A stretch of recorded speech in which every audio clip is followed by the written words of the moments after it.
నా పేరు అనగా ఏసీ కృష్ణ, మాది నరసరావుపేట. ఈ నాటకం గౌరవనీయులు బెల్లంకొండ కోటయ్య గారు వారి తల్లిగారి జ్ఞాపకార్థం ఆంధ్ర రాష్ట్రంలోనే కాదు దేశంలోని అన్ని గ్రామాలు అన్ని ప్రాంతాలు తిరిగి గొప్ప పేరు ప్రఖ్యాతులు గఠించిన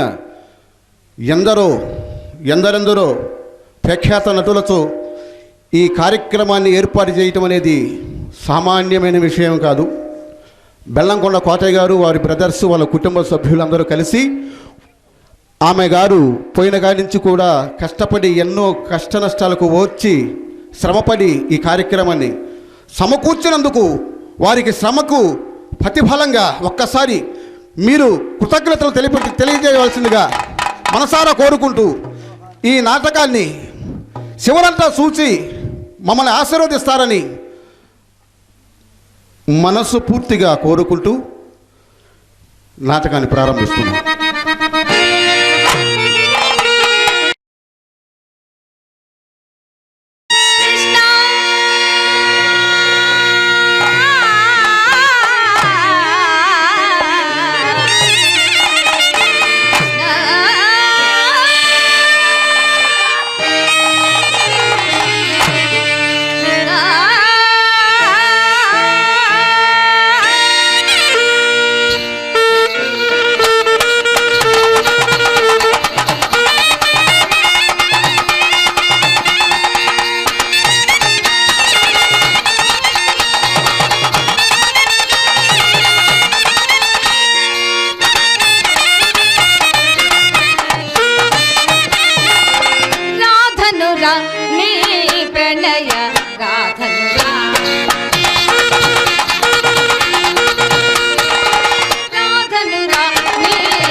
అమ్మి నీ ఆటపాటే కానీ నా మాటలో వంతన ఆడుకున్నదేమి?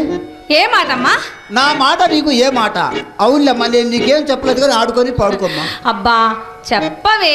ఏం చెప్పలేదన్నావు కదా, నేను నీకేం చెప్పలే, ఆడుకొని పాడుకో. అమ్మ చెప్పవే, ఏం చెప్పావో ఏంటో. సాపాటు కోసం సోకు చేసుకుని వాగిట్లో కూర్చునే నాసిరకం వరకాంతరం కాదమ్మా మనం. కుబేర్ని సైతం దొంతికొండలో దొరచగల రంగస్థానంలో. అయినా సరుకై పిల్లడితో సోవాసం ఎంతకాలమే? ఒక కళాభిమాని వాడేడే నన్ను ఆశీర్వదించి 100 రూపాయలు ఇచ్చారమ్మా. వారు నా భగవంతుడు చల్లగా చూడాలి. వాడేడే ఎవరే? వాడేనే ఆ భవానీ శంకరం గాడు. వాడు మనం కొంపలో ఉంటే పొట్లకాయ బొచ్చు పురుగు పట్టినట్టే నీకు ఎన్నిసార్లు చెప్పానే. కానీ నీటి చవతలో పరేస్తే కానీ పేడ తిరగడవదు. అమ్మా అంత సొమ్ము పెట్టిన వాణిని ఇంతలోని ఆవలకు కొట్టలేక చూచుచున్నానమ్మా. ఎంత సొమ్ము పెట్టాడు అని తెగరొచ్చిపోతా. కొన్ని తొట్లు పెట్టాడా, పుట్లు పెట్టాడా, పూసి పెట్టాడా, కొలిచి పెట్టాడా, మూరడ పెట్టాడా, బారడ పెట్టాడా? నీకేమైనా పెట్టాడేమో కానీ ఏనాడైనా నాకు ఒక కర్తగా పెట్టాడట. ఏమిటమ్మా? అదేనమ్మా రవిక గుడ్డ. సరే నా సంగతిలో వదిలేయమ్మా. పెట్టాడు అని ఒక పెట్టింది అయితే కొంచెం బయట చెబుతాను వినవే. బగలును బలపులు వరిషించి తొలినాడి అమ్మా. బగలును బలపులు వరిషించి తొలినాడి తిరుగని పిచ్చి ఎత్తించి వాడి చేతిలో చిత్తైపోయి పిచ్చిక్కిచ్చానని బీరాలు పలుతున్నావు. పిచ్చి అంటే అది కాదమ్మా. ఇంకేదమ్మా? సొమ్ము తేలేదని లాగి తల్లితే కిక్కురు మనకుండా ఇంటికి పోయి నాడు జామకల్లో సొమ్ము తీసుకుని వచ్చి కాళ్ళకట్ట దగ్గర కూర్చొని కాళ్ళు తలే పిచ్చి అంటే అదే. వచ్చిన నెలలో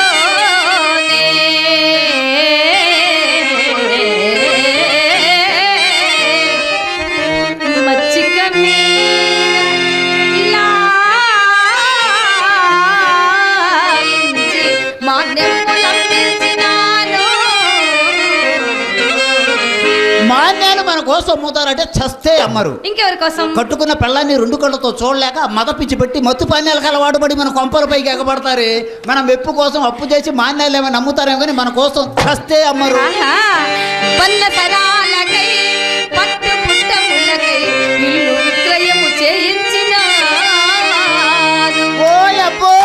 ఏమి లీకరించావే? పైన కప్పు ఉండదు, కింద బండ పరుపు ఉండదు. వర్షం పడితే మొక్క లోతు నీళ్లు తప్పుడు చూడు.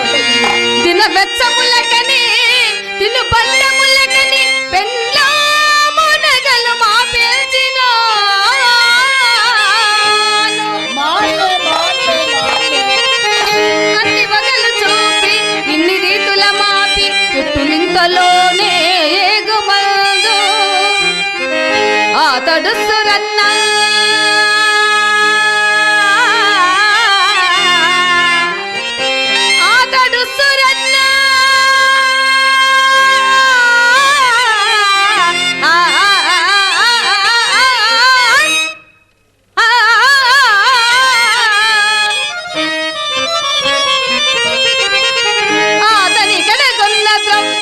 ఎట్లు మనకు